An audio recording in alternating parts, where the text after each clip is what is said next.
And so I was like, all right, got my graduation cap, pack a backpack, and I'm out of here. And this was back in 2009 when couchsurfing.com Correct. was really popular. Do you remember it? Yeah. Yeah. Okay. So basically, it's a website for those of you who don't know. Couchsurfing.com was a website where you could literally, like, you're like, hey, I'm going to Dublin. You'd message a whole bunch of people that were living in Dublin with a spare bed, a couch, a hammock, the floor. I mean, when you're 21, you can sleep anywhere, right? Mm-hmm. So booked a one-way ticket and just started couch surfing my way through Western Europe.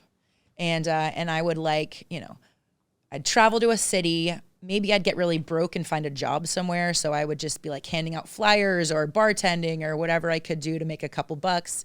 And then I was on the next plane to another city.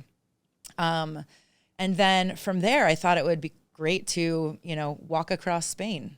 So I did the Camino de Santiago. Yeah, I saw a buddy just do that on his Instagram. It's the pilgrimage, right?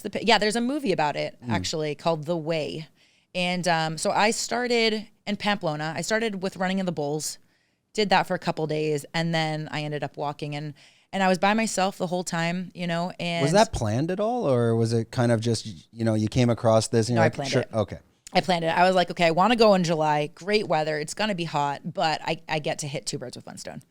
And then you just meet people along the way that are walking and are on their own journey, right? So for some people it's religious. For me, it was just another adventure.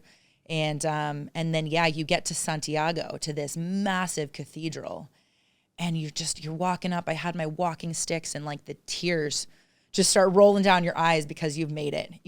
I was walking almost, between 20 to 40 kilometers a day.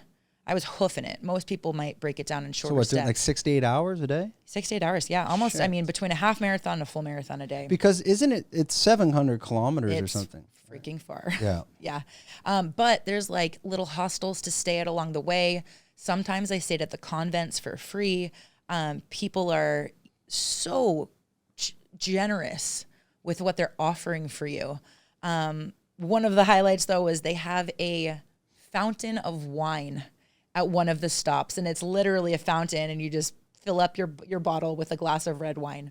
Obviously, Spain is known for their good wine, but so that was one of my adventures. I was living in Mallorca for 6 months. One of my jobs was to be an au pair.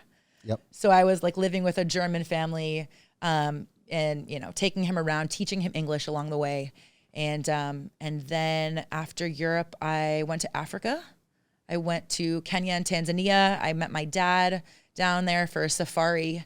And then when he and my stepmom left, I stayed for another couple months and volunteered at one of the camps inside the national park.